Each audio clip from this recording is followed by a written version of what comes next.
कर्म यज्ञ दान ऐसा करना चाहिए जिसमें, तो श्रोताओं आइए जानिए कर्म यज्ञ दान चाहे जैसा हो उसे करना चाहिए। कर्म यज्ञ दान ऐसा करना चाहिए जिसमें, आखिर जिसमें एक क्या चीज़ें हैं।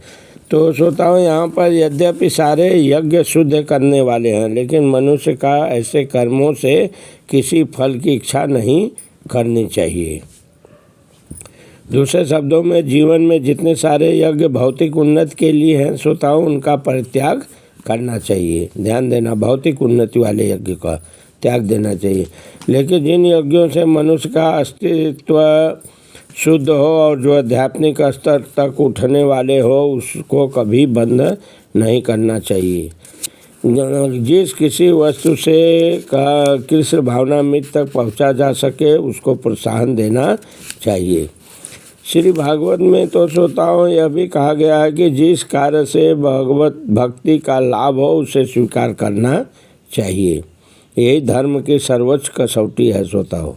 भगवत को ऐसे किसी भी कर्म यज्ञ दान को स्वीकार करना चाहिए जो भगवत भक्ति करने में सहायक हो। अर्थात श्रोताओं आप तो समझ गए होंगे कि कर्म यज्ञ दान चाहे जैसा हो उसे करना चाहिए, लेकिन वो कैसा होना चाहिए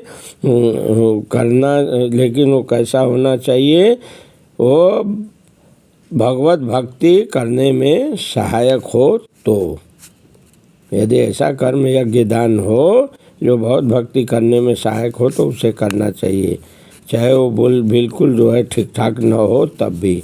जैसे यज्ञ में बलुपसी है, ये तो देखने में आ रहा है कि ये हत्या है, लेकिन अगर भगवत भक्ति में सहायक है तो ऐसा करना चाहिए, जैसा कि संस्कृति भी हुई है। पिछले वीडियो में मैं बता चुका हूँ। समय का अभाव है, समय को देखते हुए कथाएं यहाँ पर समाप्त की जाती है श्रोताओं। तब तक के लिए एक बार प्रेम से बोलिए वृंदावन बिहारी लाल की जय।